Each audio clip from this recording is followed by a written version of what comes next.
labs, and it's really a strong community though, and there are a lot of regulars here. So hopefully you got to chat with some of them before, and you'll chat with some of them after. We do 3 things here. We do co-working, events, and we have an incubator.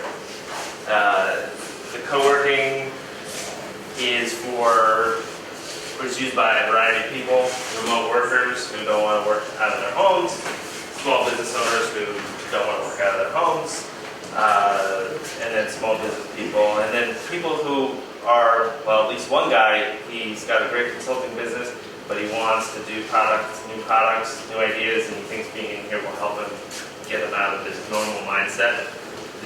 So, spread the word on that. We have a couple of, maybe 2 or 3 spaces left, but and if you haven't seen this place, there's a downstairs with conference rooms.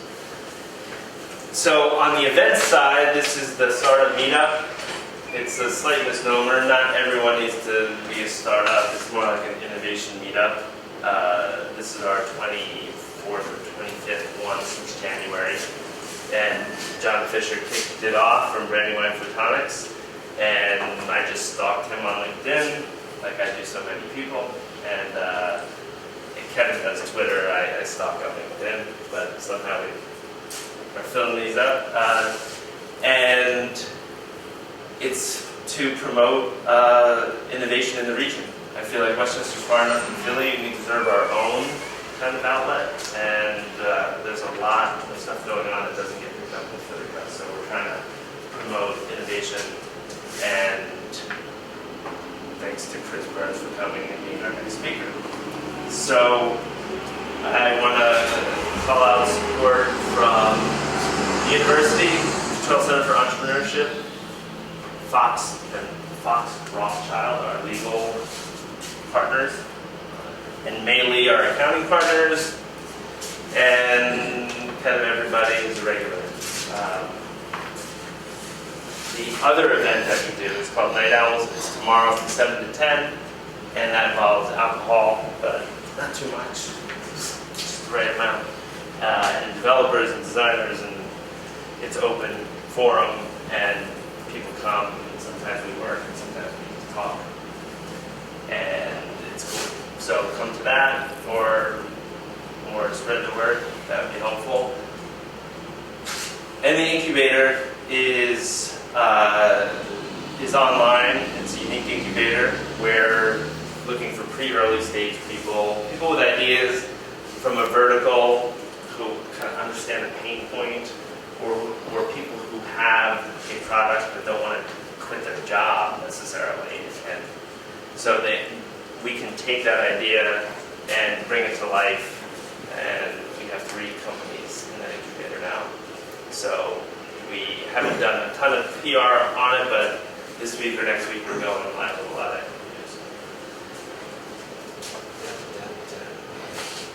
news. Next week, thank you, we have Joanne Lang, who is the CEO of About One, and after that, Juliana Reyes, who's a reporter at Technically Philly.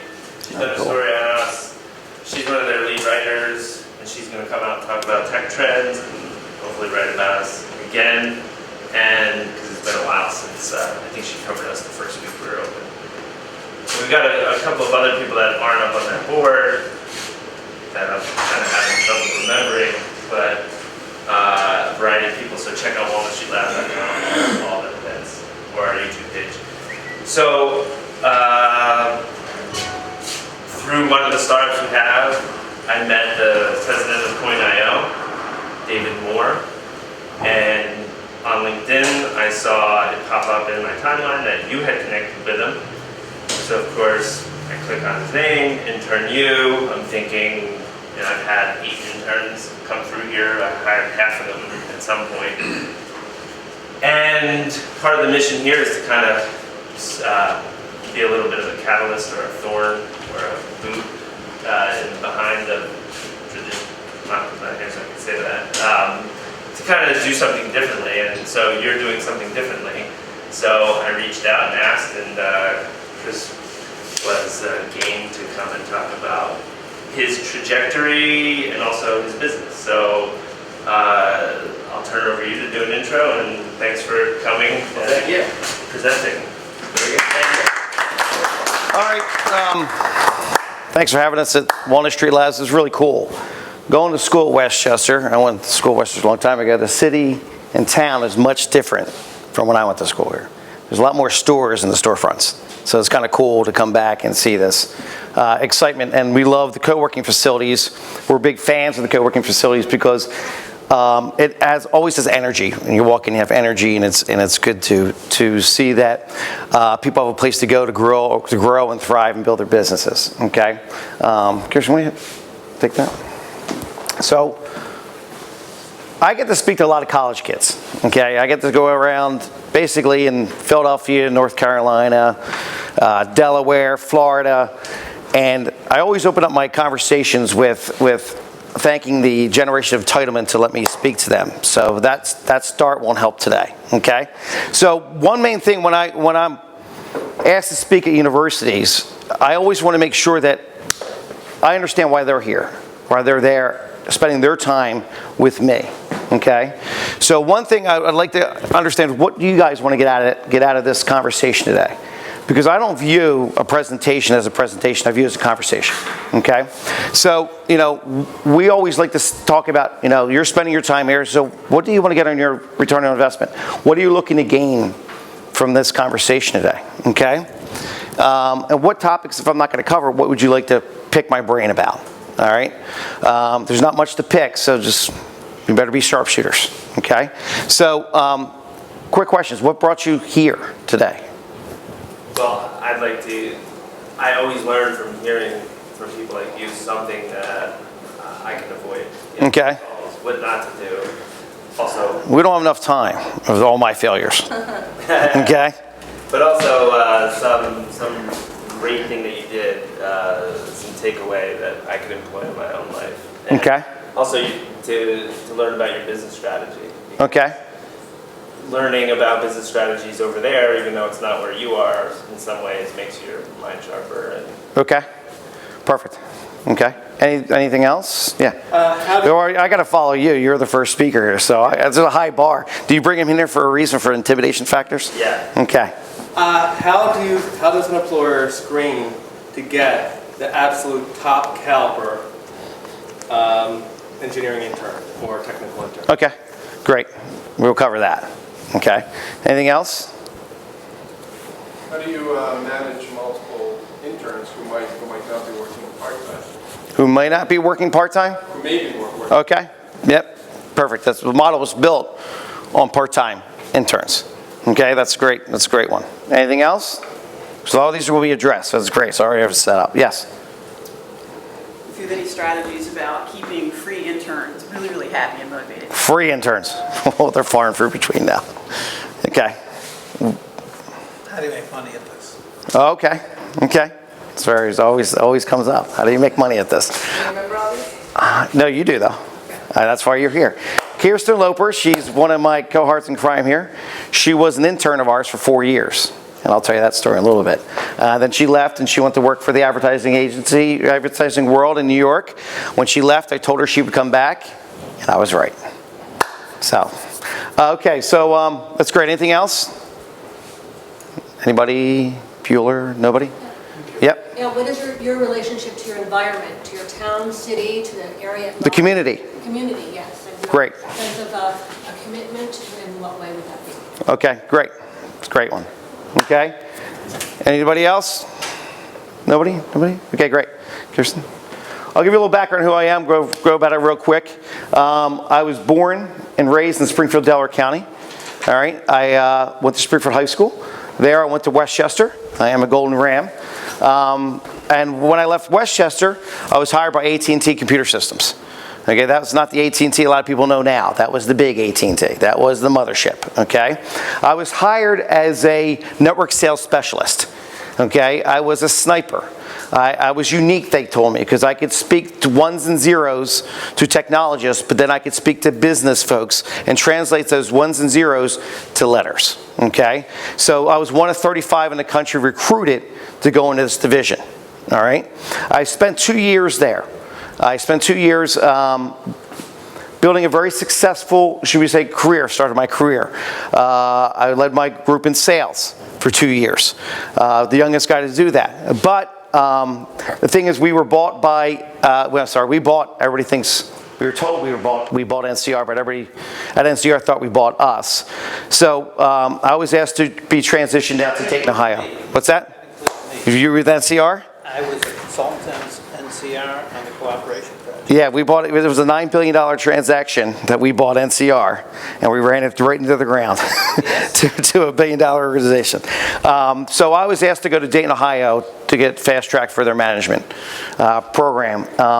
Being 24 years old, going to Dayton, Ohio, wasn't too appealing to me. Okay? So I talked to my boss at the time, and she said, you know, Chris, there's an opening in D.C. You can work for the government systems. And I thought that would be cool. Living in D.C., living in Georgetown, kind of fun. I got accepted to that role. My boss told me then later on that the division is going to be sold in 6 months. So we'd be back in the same boat. Okay? At that time, a couple of my clients, when I was with AT&T, they asked me to join a startup. Okay? That they were starting a new company called IDC. Okay? IDC was a computer reseller. We're going to be a computer reseller. So I went home, told my parents that I was going to I was going to join this startup with a couple other guys. They flipped out a little bit. My mother said, "You're crazy. You know, you work for a great company. You're doing very well. Why would you do that?" So on and so on. And then my father said, "You can't do that. You won't be successful." And that was it. My mother turned to my father and said, "You did not tell him he can't do something, did you?" And I went back the next day and I quit. Okay? And I said to my parents when I came and told them I quit, I said, when else am I going to have a chance like this where if I do not succeed, which I don't think I will not succeed, I can always go back and get another job. Okay? So that's where the fun began, was in 1991. 24 years old, 3 of us had no clue on how to run a company. We thought we did. I was the sales guy, I was the lead guy, and he did the negotiations with the vendors and the clients. I had a partner who was a finance major, so he's our CFO, and we moved a lot of boxes, a lot of hardware, so we had a logistics guy. So that was our three pillars that we had. Okay? So IDC real quick. IDC Partners, one thing that I learned early on in life, in 1993, when the recession hit, that if you had to evolve and change your business, or you would die. Okay, your company would die. So since 93, I always made it a habit of evolving our business every 2 to 3 years. Always looking for something to change. Encourage our employees and our clients to make us change, to push us to change. Okay? So IDC started as a value-added reseller. We grew into infrastructure support in 93, 94. Then in 98, 99, we started really doing a lot of project management work, a lot of consulting services. The hardware margins were eroding, okay? So we had to get into consulting services. And so we were selling consulting services like we sold boxes, okay? That wasn't very successful. We left a lot of money on the table. So, and then 2001, we started a business process group. We started business continuity planning. Okay, so through 2002, 2003, 2004, the company had a nice growth path. Can you hit that, please? Thank you. Just quick, some of our sample clients over the years for IDC. We were a small company in King of Prussia at the time. And we got very large clients, very large contracts. And we always came in under the radar screen, and folks didn't know how we got contracts like Lucent Technologies. We have the 3rd largest contract with those folks in the country. NovaCare, we did all their national support. This is the old NovaCare, not the new NovaCare. They were a $2 billion organization at that time. American Standard, we had the North America contract for them. SEI Investments, Omnicare. And the reason why is when we started IDC, what really appealed to me was there was a lot of snake oil salespeople out there. Okay, they would tell the client what they want to hear. We told the client the truth. Back then, believe it or not, laptops were new. whenever we first started our business. And they were in such high demand, there was always large back orders on them. So our clients would order a lot of laptops, and a lot of our competitors would tell them, oh, you get it next week.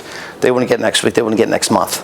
Okay? So we told the clients that. We were very truthful with them. We weren't the cheapest, but we were the fastest. Okay? So that's how we got all these clients. By being honest, by being loyal, okay? And also treating them as a partner. We didn't treat them as a client. We treat them as a partner. We've had clients that we've fired because they didn't treat us like a partner. We fired Movado Watch. They were a $2 million account of ours. We fired them because they treated our people like dirt when they went to the consulting services there. So our people are more important to us than our revenue, because our people generate our revenue. Okay? So we take care of our people, we take care of our clients. We will take care of the cash. Okay? See, Lucent, when you said Bell Labs, that your dad worked there, that's because we did a lot of work at Bell Labs. That's kind of interesting. Kirsten? Okay, so we'll get up to speed. 2004, Westchester was getting accredited, and this is where Intern U was really born. Okay? As their business school was going through accreditation, Dean, Chris came to meet with me. They had to go around and meet with successful folks who went to Westchester, and he asked to have lunch with me, and I said, Dean, you had me in class, why would you want to talk to me?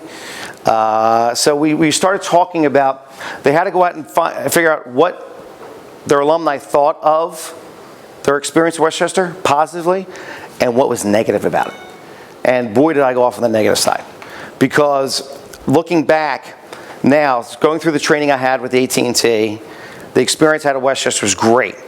But some of the things I had to do at Westchester did not apply to my career. Okay? I didn't need 2 art classes. Why would I have to have 2 art classes? Why would I have to take gym? Okay? I think that was a waste of money. And I got very passionate about what they weren't teaching. And mainly that transition from the college life to the professional life was lacking. Okay? AT&T gave me great training for 2 weeks. They brainwashed me. 6 days a week, 10 to 12 hours a day of training. And most of it wasn't on the products and services. Most of it was how to succeed in business. Okay? How to talk, how to walk, how to eat, how to dress, how to sit, where to sit. You know, and read people, how they talk, how they walk, how they sit, everything. So it was great.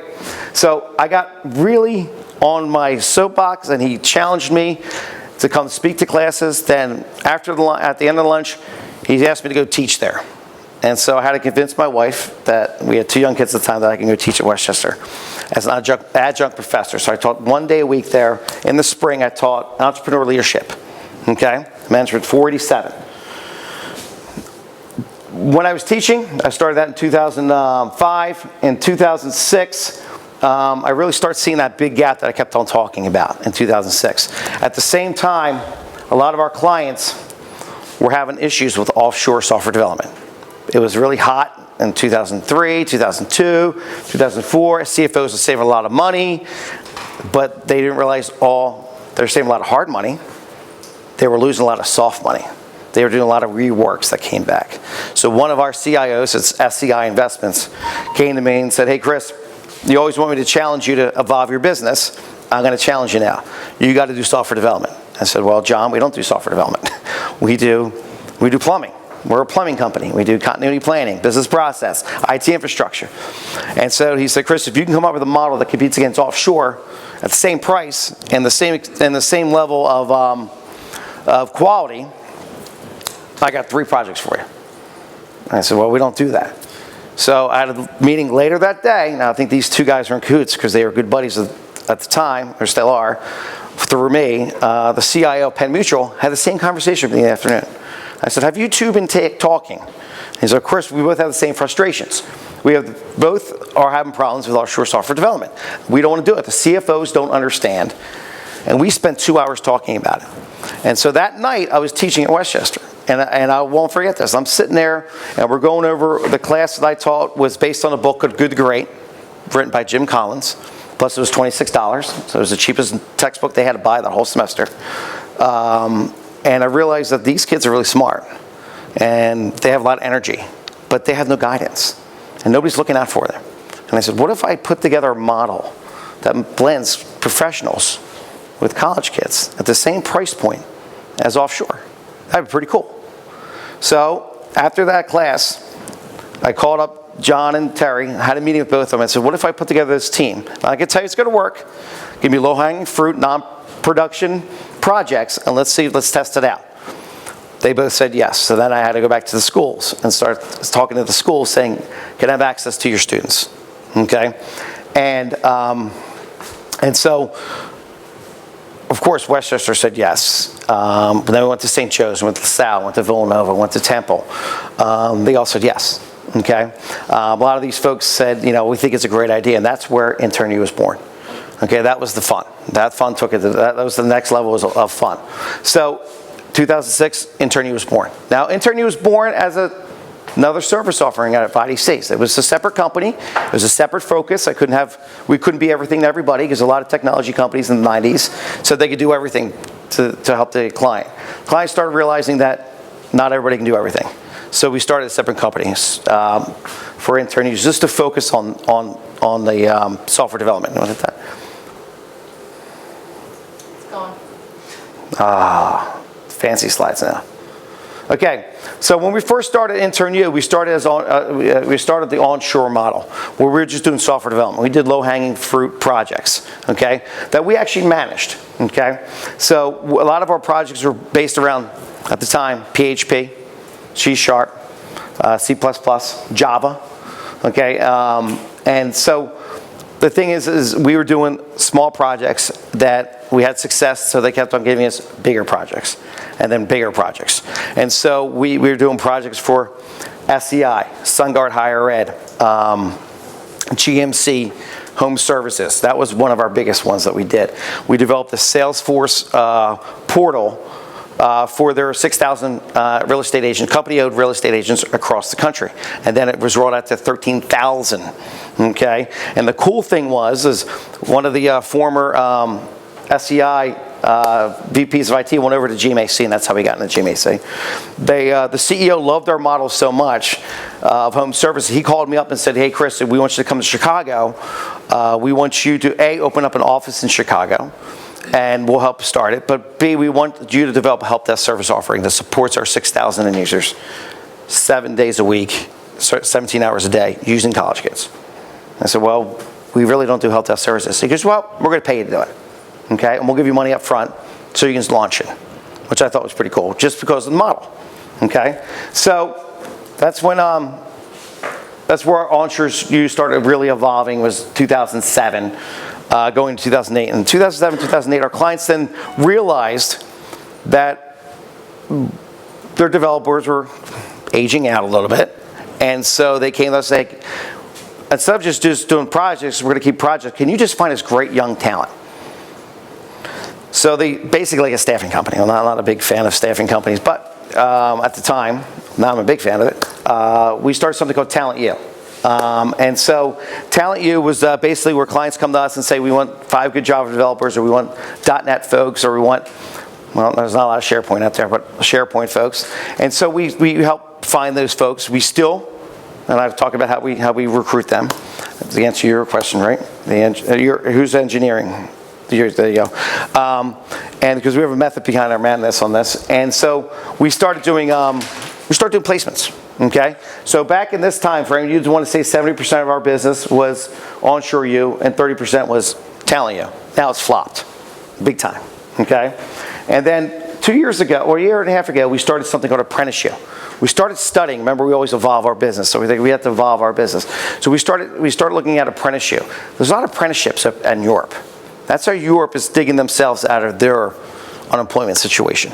2-year apprenticeship programs, okay? So we're building an apprenticeship model for basically 2 industries: clinical research and life insurance broker-dealers, okay? Life insurance. Broker-dealers network, okay? So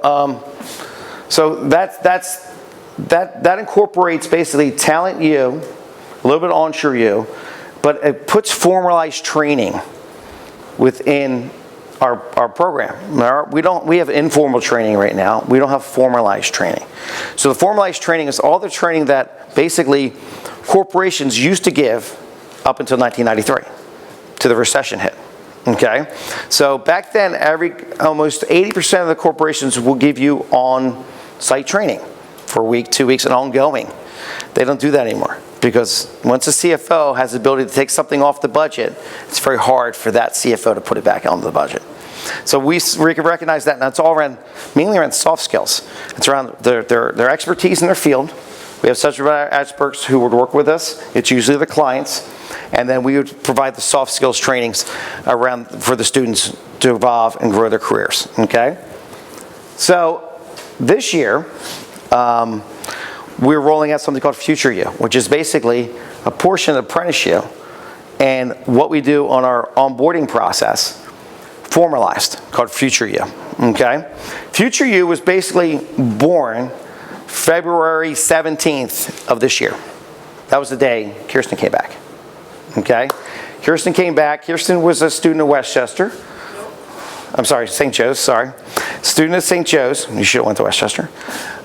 Student at St. Joe's, and I was speaking there one day, and the class was really dead, which is very hard to believe. When Tiffany, my other cohort, and myself speak, because we're pretty entertaining, but we think we are. So, make a long story short, how we met Kirsten was, I asked the question, what's the worst interview question you ever had or answer you gave? And she raised her hand, and it was, I love when HR folks ask, especially young folks, what their biggest weakness was, okay? And so I asked her what her answer was, and she said, kryptonite. And I thought that was great. I said, I hired you in a heartbeat, because you're quick on your feet, you have thick skin. You just want to see what the reaction was, and at the time, you're not getting the job, so I want to have a little fun with it. So I told her I would hire her in a heartbeat. 2 days later, we had a big opportunity with Independence Blue Cross, intern you did, in their HR group, and I called. We didn't even know who she was. We know her name, so I said to Tiffany, go find me Kryptonite Girl. We found her. She came in for an interview. I asked her what her biggest weakness was. She goes, I guess kryptonite, so we hired her. So and I said, okay, when do you graduate? She goes, I'm a freshman. I'm like, how the hell did you get in a senior level class being a freshman? And so I even like even more. So she was with us for 4 years. She went away. She left us after she graduated. She went to New York, worked in the advertising world for 3 years, then came back.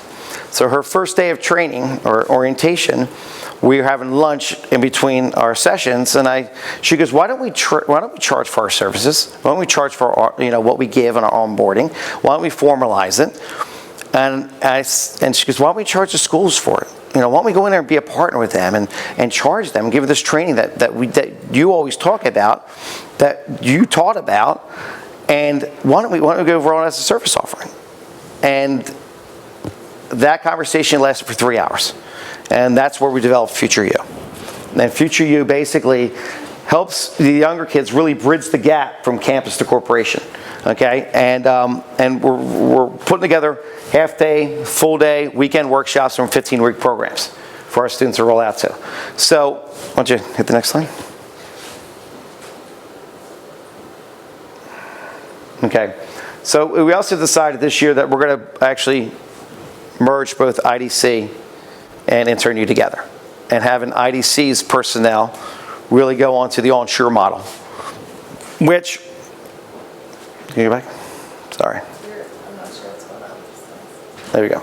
So basically we're blending these in here, where our onshore model has evolved, because we always use our Intern U model to support our cloud, our business continuity, and business process, software development, and QA testing. So that's where all of our professional services are going to go. That's good. That's fine. It's fine for now. So basically, our 4 service offerings we have is Future U, Onshore U, Talent U, and Apprentice U.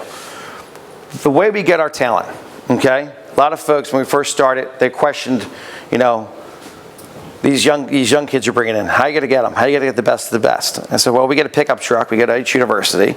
We park in the corner. We tell them to jump in. And that's how we do it. No, we don't do it that way. Another big problem they thought is these young guys, or young girls, they're going to be knuckleheads. How you can make sure you're not knuckleheads? So the great thing is, there's no age discrimination for knuckleheads. Okay, you can be a young knucklehead, you can be an old knucklehead, you can be a middle-aged knucklehead. There's always knuckleheads out there. So let's get rid of the knuckleheads. So what we did is we put together a 5-step process on how we onboard clients and a 5-step process how we onboard students, okay? Most students don't know how to write a resume, okay? Student services is great. They help them. They always have those canned resumes, but they don't know what to put on a resume, okay? So anybody who submits a resume to us gets a phone screen, okay? So we have so we have a team of folks we work with 64 schools right now. So we have a team of folks who basically, so all they do is read resumes, and they don't read resumes in 6 seconds like the average HR person does, okay? Because there's really nothing to read at this stage of the game. Phone screens is where we start pulling things out of the student. And we start talking to them about what they do outside of college. And especially the software developers, they do some pretty cool stuff. They don't know that can apply to the real world. We had a kid back in 2007 who taught himself, 2007, Ruby on Rails. Taught himself. Technology wasn't even really out in the schools at all. The only school I saw was doing at the time in 2007 was DePaul University, when I went out and meet with them. So we hired that guy in a heartbeat, just because he developed a program for his dad, who owned a construction company, to manage his projects and his billing on Ruby on Rails. So I thought that was pretty cool. And so then we do a face-to-face interview with the folks. That's when we start calling it Match.com. Okay, we start matching up the students with projects and/or opportunities in the pipeline. Okay, it's very important that our model makes sure that there's more of a cultural fit than there really is as a technology fit on the technologist, okay? Because the culture fit, these folks, if they can work in it, like SEI, for example, is an open environment, okay? There's no offices. The CEO sits in the middle of the room with everybody else, okay? They have conference rooms, but you have to be a team player, but you have to be a self-starter, okay? Then we have another client, Penn Mutual. It's a 142-year-old insurance company. Okay, they're a cube farm. Okay, you got to be able to walk in line, you got to be able to talk, and you got to be able to change in a heartbeat, because priorities change in a second there. Okay, so 2 different environments. So we got to make sure we put the person who could fit in the Penn Mutual environment and succeed, the person who could fit in the SEI environment to succeed. They get the same qualifications, but one's going to fail and one's going to exceed if we don't do the right matching of the matching.com. And then the client has the final say on the project team and or the placement, okay? So when we bring on a new client, we do the same thing. We review what the project is. Then we go to their site. We got to know what their culture is. And if they're going to be on a software development team, we got to meet the team, see what their culture is, okay? They have to believe in the mission that we're doing too. They have to understand that these kids aren't going to come out and be, not everybody's going to be a Mark Zuckerberg, okay? Not everybody's going to be a Bill Gates, okay? So they got to understand there's going to be some hand-holding, but they're getting a white canvas. These kids aren't tainted by corporate America. They're not tainted by another developer, okay? So then we define the projects, then we present our team, whether it's our team, if it's on a project that we're managing, or it's a combination of their team and our team, or we just present the talent, and then they select it, and then we go live. 5. So that's our go live 5 process. So it is a method that we live by. It's our Bible, bringing folks on. So on the onshore U projects, we have project managers on it. On the talent U, we have relationship managers. Okay, we sell we call it a quad. Okay, we have either 3 to 4 people assigned to every account that we work on. We have a business development person. Okay, we have a relationship manager. Okay, we have a delivery person. That could be a resource delivery person, or that could be a project manager. And then we have a technical lead. Okay, so we always have 4 people on an account to show the companies that we're partners. Now, on the onshore U, it's a project base, so that pricing is built in. And talent U, basically that's to ensure that we're going to get more opportunity and more revenue of these folks. Okay. And same thing with the apprenticeship. So that's basically intern use 4 service offerings that we have. So does that answer your question on how we onboard the folks? Okay. The thing is, we have tech screening too. Okay, during the phone screen, we do tech screening. So we'd have a developer get on, or if there's an engineer, we bring subject matter experts for that field. We just don't do technology anymore. We do marketing, we do accounting, we do finance. We got pulled in all these things. So our first focus was technology. And we got pulled, and we become a wedge, and then we spread it within out the organization on that. Okay? All right? So these are some of our sample clients that we work with in Philadelphia and outside of Philly. Good. It's going to disappear now. There we go. These are sample schools that we work with. We do work in Philly, North Florida, San Antonio. We do work, we're looking at Austin right now. Detroit, we've done work. Chicago, we've talked about before.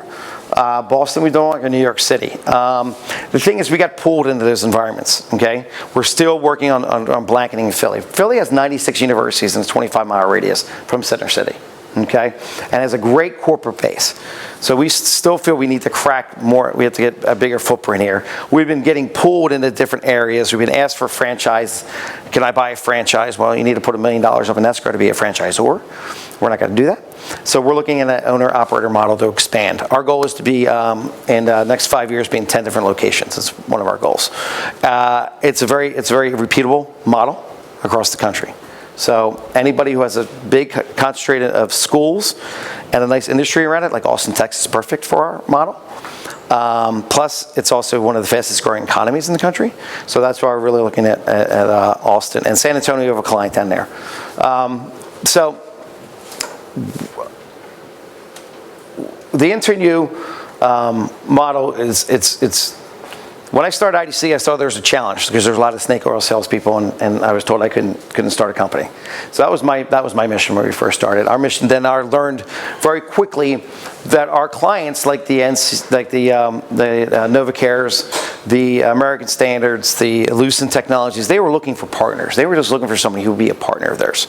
Okay, so that was very rewarding. That was our mission. Our mission was to be the best partner. But the InternU mission is really, as when I started InternU, Tiffany McGuire, who's been with me for 18 years now, she said, Chris, you developed a business that basically puts your two passions together, business and teaching. Okay, I coached basketball for a long, long time. My mother was a teacher, and I love teaching at Westchester. And so InternUs and these kids, they need somebody to look out for them. They need somebody to be a champion and an advocate for them. So the InternU model was very rewarding because you leave a lot of fingerprints. We had 500 kids go through our program. 85% of them had jobs at our clients. So that's really cool. We have a nice alumni network now. Now, doing it for 8 years, we have 2 cycles now. We have InternU alumni managing interns, our InternUs right now. We have an intern who started, one of our first interns, Billy Evans, started his own software development company. He's got to do $2 million in revenue this year. It's pretty cool. I sit on one of his I'm one of his board of advisors. We help him get projects. We use him on our projects. So the cool thing is making sure that we're involved with the 64 schools. We go out and speak to these schools, not just recruiting, but educating them what the world's about. Okay, we're heavily involved in the Philadelphia Police Athletic League. Okay, we teach our students that you have to be a part of the community. We're on the community now, part of the community, because we feel the InternU model is going to make these folks a better part of the community. They're employable, and they understand they got to give back. Okay, when I started IDC, we had no money. Okay, remember I was a college kid. I worked for AT&T for 2 years, did well. Our first sale was on November 23rd, I think it was, and that was with AT&T, and it was for $110,000 worth of computer equipment. We had no money, the three of us, to buy $110,000 worth of computer equipment. So I had to go down and went to one of the distributors I knew, who didn't know me but knew of me, and I met one of his name was Atul Tucker, and Atul said to me, Chris, come back tomorrow with a check and a truck. And I said, Atul, the check's not going to be good. I said, I'm not going to give you a $90,000 check. And he goes, tell me what I can cash in. And I said, why are you doing this? Because I know who you are. I know that you're honest and you're loyal, and I can trust you. And so the next day, me and Hunter Landers went down with a check in the truck, and we got the product. And that year, our first year in business, we did $17 million in revenue, $11 million with him. So we made him the third largest AT&T distributor at the time. okay? And I asked him, why did he do that? And 6 months later, I asked him, why are you doing this for us? And he goes, well, Chris, you're going to owe me now. I said, oh, great. What do you own half the company? He goes, no. When anybody asks you for help, you got to help them. That's what you owe me. I'm like, wow, that's pretty cool. Wow, that's pretty cool. And so in '93, when the recession hit, our company went from 17 million, 18 million down to 3, and it was crashing. I mean, the plane was going this way, wings were flying off, and I called Tool up. And I said, Tool, what do we do? And he's like, well, you got to change with the animal, or you got to die. I'm like, what? And he hung up on me. Now, this guy's a 6'6" Indian guy who has a PhD in mechanical engineering and a PhD in psychology. So he's kind of funky mind. So he hung up on me, and I'm like, what do you mean? And I call him back, and he wouldn't answer. You know, a tool's out. He's not out. This is before all these cell phones were involved. So a week later, me and Hunter and Rob, my 2 other partners, we got a box, each got a box in the mail that had Electronica computers with our name on it. Blah, blah. I said, it's great. Did you hire me? He goes, oh, you always have a job. But how does your name look on my business cards? I go, dude, I hate it. He goes, now you know what to do. Change for the animal or you will die. And that's the last time I ever thought about doing something other than what I'm doing now. Okay?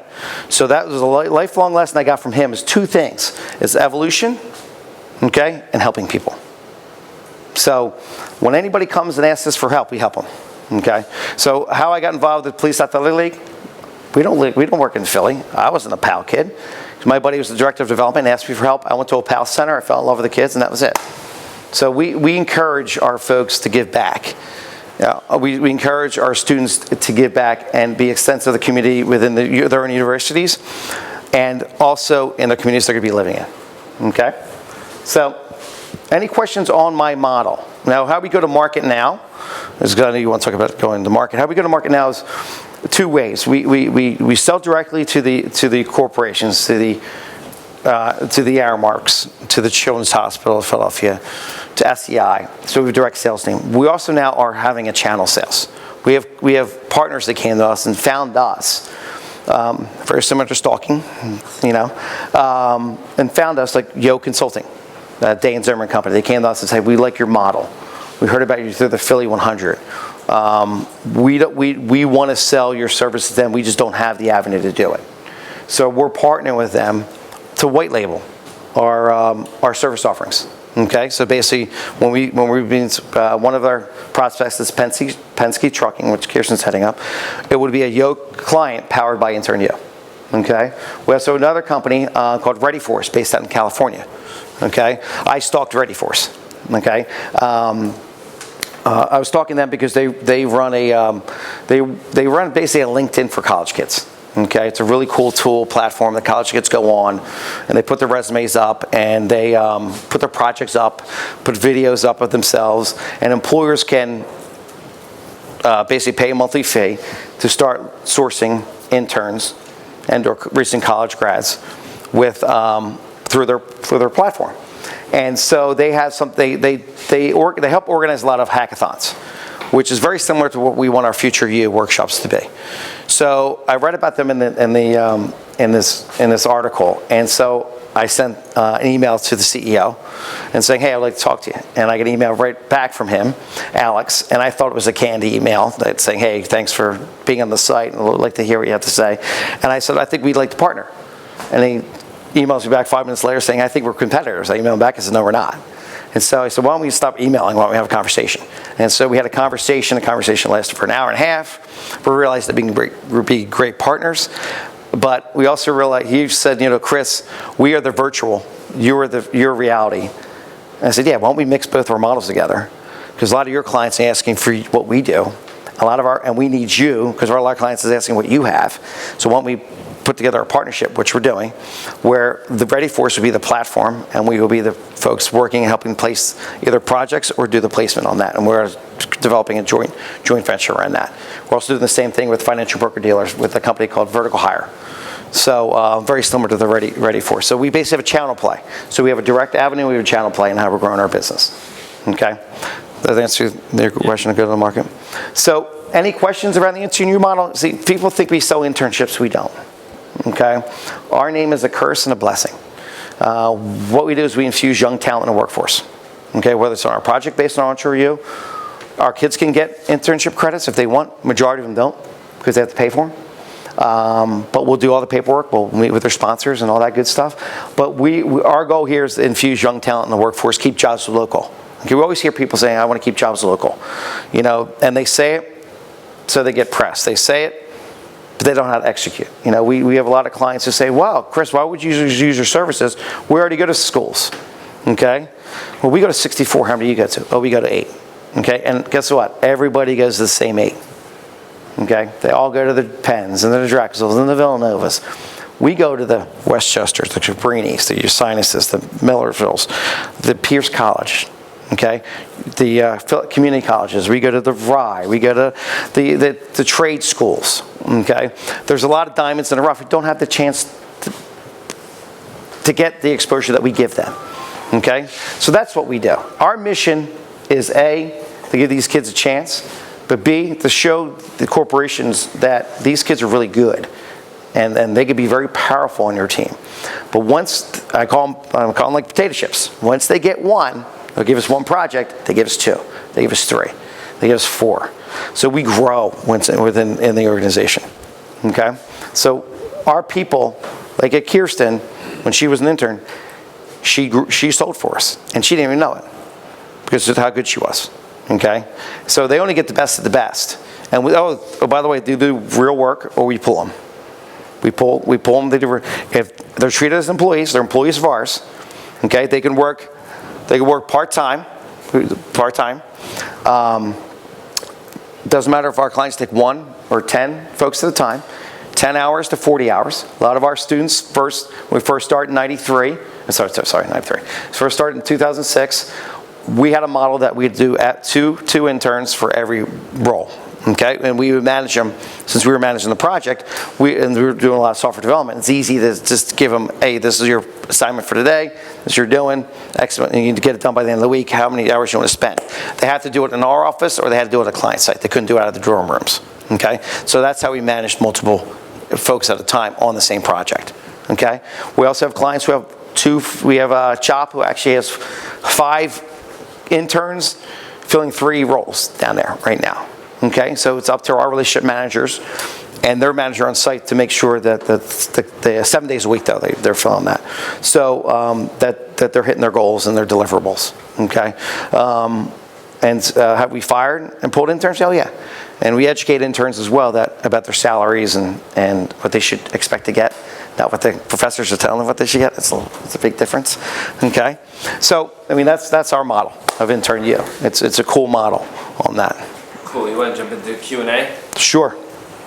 My question is, where are you at with Westchester? What's the state of...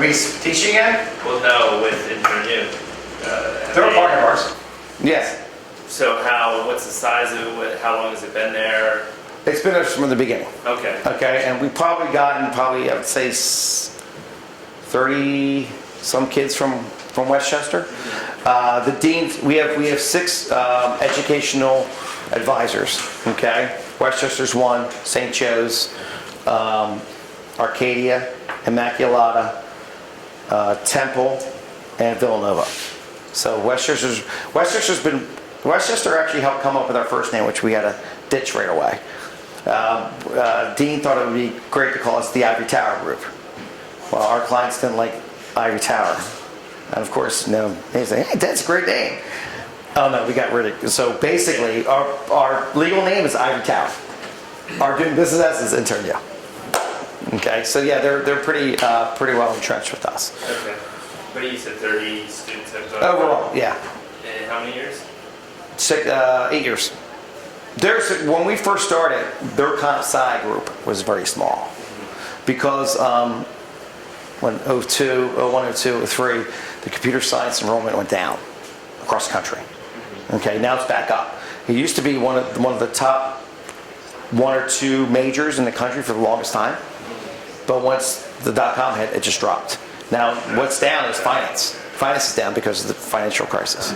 I saw an article in TechCrunch that state schools are getting hit with lots of computer science.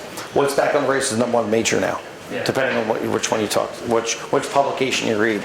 It's number one major. So that number's surprising. I thought it'd be a lot more because it seems like just a standout model that universities would be comfortable without. But we know from working with universities that doesn't translate to action or adoption. Well, the problem is they're still academia. Yeah. Okay, and so when we go speak to, what our success is, we work with the presidents and the chairs. Okay, we first started going down the road thinking that we would work with student services, and I was presenting at Westchester to a communication class, and I had a young lady come up to me and ask me, I'd like to get a job in event planning. I'm like, I wouldn't if I were you. You guys think it's fun. You don't throw parties. You have to deal with this drunk guy who's upset about his steak, and you don't want to do that. It's a lot of work, a lot of hard hours. Make a long story short, she joined us, but during her interview process, she had to tell us how we recruit her, and she came up with a recruiting model. She said, don't go to student services, go to professors. I never heard of that term before. Go to professors. She goes, yeah, every major has a go-to professor. And she was dead on. So we stopped working with student services. They're our HR, they're our bottleneck. Because they do everything we do, but they don't. Okay? We just met with Temple about rolling out Future You, and they're telling us about all these great programs they do that's similar to Future You, but nobody attends them. Oh, also, we have not had a person in the director of student services for 2.5 years. Well, okay, you don't do it. Yeah. So, no, we work with and we still have to get over some of we have to go, just like our clients, we have to have the innovative professors we got to work with, who understand our model, okay? And our model is actually to support the students, okay? If I live by something called the 3 C's, okay? If you take care of the client and the company that they work for and you work for, the cash will come, okay? We have 3 clients. We have the university, we have the student, we have the university, and then we have the paying client. And we tell them that's the order of importance. We tell all of our clients that, all of our paying clients, that's the order of importance. Student's number 1. So if we take care of the student, and he or she does a great job, the company's going to be happy, we're going to be happy, and the cash is going to come for everybody. Seems like you could actually take the place of the student services, and you could become an outsourced student. The university can save a ton of money, and it can be effective. That's one of our growth plans, okay? We're going to first look into outsource the internship program to us. Okay, we're going to talk to some folks, but we're also looking at corporations. So a lot of corporations now building up their own internship program. But once again, it's HR that's running it. It's not a business unit that's running it. So you got these folks who are HR and student services, no offense, they're self-serving, okay? And so they're not really looking for what the business units need.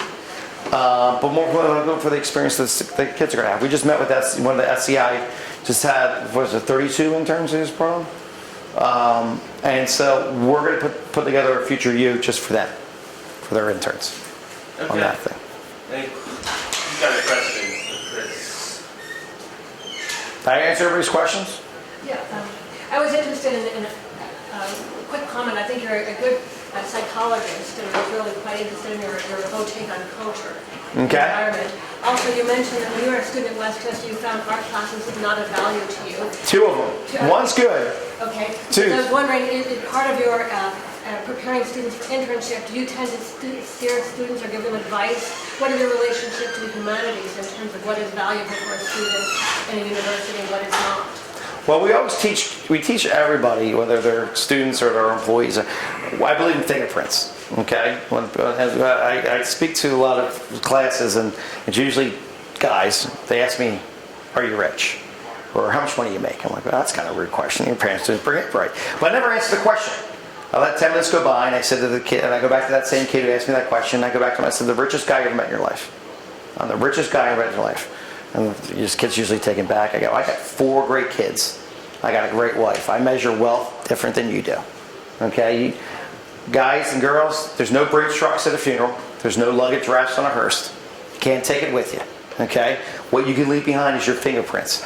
So you got to make sure that you're making a difference in the world, because at the end of the day, it's about the line at your viewing, not about how much money you make. Okay? So you got to make an impact on this world, and there's anything you can do to do that. Now, this generation is very important. They're not the generation of the 80s or 90s. They want to make this world better. Okay, that's the cool thing about this generation. They are kind of entitlement. They are kind of quick hitting because of texting and all that good stuff. But they do want to make the world better. That's really cool. So, yeah, does that answer your question on that? Okay, yeah, so we make sure we tell them, you're not taking this job about money. You should talk about your long-term career. We had a kid that had an offer pulled because she negotiated for $4 extra $1,000. We don't get paid when they get converted. That's not part of our model. Once they get converted to a client, our goal is to get them a job. Once they get converted, we don't get paid on that. So they can be paid $10,000 and paid $100,000. We don't care. Okay? But the student had an offer of $56,000. He wanted $60,000. I told him they don't negotiate. I said, Philip, don't counter. He goes, well, Chris, you don't know how to negotiate. And from there, he was done. I was done with him. I was in Florida. I had a meeting with a client down there. The client called me. He said, Chris, Lori, hey, Lori, can you believe Phil just counted? Yeah. What are you counting for? He goes, $60,000. You got it. $4,000. I said, pulled the offer. Phil called me. He said, they pulled the offer. Is this a negotiating tactic? I go, oh, no, Phil. You know how to negotiate. Figure it out. They pulled the offer. And that was it. So we try to teach these kids, it's not about this. Okay? It's about what you're doing to get yourself better and how you're affecting the overall organization. I have a question. You talked about the model. How much time did you spend on building the model before testing it? And do you have a methodology for maintaining it? Is it conceptual and then everything works from that? Or was it bottom up and then the model came after? It's a combination of bottom up and top down. Always evolving, always looking to push your company. There's always the methodology I have is if you have a good idea, don't bake it too much. Okay, so back in the mid-90s, my partner at the time, Rob, came up with a new service offering, and he took 2 of our employees and he's had them working on something for like 3.5 to 6 months. And he finally brought it. I said, Rob, what's Tiffany and Sean doing? He's like, oh, they're working this new service offering for us. I'm like, what is it? He goes, it's printer maintenance. I go, printer maintenance? This is why everybody's buying DeskJet printers. I'm like, printer maintenance, $300. Nobody's going to maintain them. And he's like, but how much money they can save? Once again, he's an accountant. How much money they can save and stuff and so on? I said, have you talked to any one of our clients about this? I said, it's a great idea. Go talk to our clients. And he goes, well, I haven't. I said, hold on. So I called American Standard, I called Lucent Technologies, and I called Novacare. And I put them on the speakerphone. Right? And each one I said, hey, would you buy this? Nope, they're too cheap. Nope. I go, scrap, it's done. So what we do is we boil the idea, we put the ingredients together. Before we put it in the oven, we go talk to clients. So would you buy this? Does this make sense to you? Okay? So when any service offering that we develop now, we take it, we put the concept on paper, we talk about how we would do it, okay? And then we go to the clients and say, would you actually buy this? And if they say yes, then we run with it. But we make sure they have fingerprints on it. We make sure they feel ownership of it, okay? Because guess what they're going to do now? They're going to buy it more. Right now, if 2 guys walk into the same room, the CEO, the CIO, Pet Mutual, who now is the CIO, HVAC, and the CTO of SCI, they both told you that they were the catalyst of Internio. They both believe they're catalyst of Internio. Children's Hospital, their director of radiology, thinks he has a big part of it as well. Okay? And that's great. But they argue about it all the time. But we make sure our clients have fingerprints. Future year rolling out, the first thing we did, we took it before we put it in the oven. We went to meet with 4 or 5 we call them friendlies. Would you buy this? And if so, how do you want it to look like? Because once we give them their own fingerprints on it, and they feel like they're part of the chef of making the meal, they're gonna like the meal even better. That's our methodology. Is we get and the nice thing is we take ideas from all over. Okay, if it's something I don't think I'll be able to sell it, then I challenge it. Okay, I first challenged Kirsten to shoot the Future You on schools because she took her background with branding. She had universities that she was doing branding work for. They have hundreds of thousands of dollars to spend on branding for alumni participation and enrollment. And she's like, wouldn't it be better if they get their kids jobs?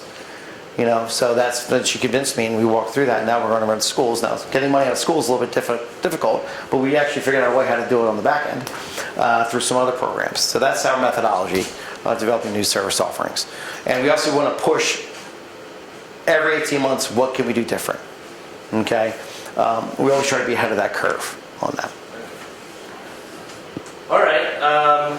It's about 10 after, so why don't we wrap up, and if you've got questions for Chris, hit him up, and we do a little bit of a wrap-up video, so if you can hang out for 10 more minutes. Whatever. Okay.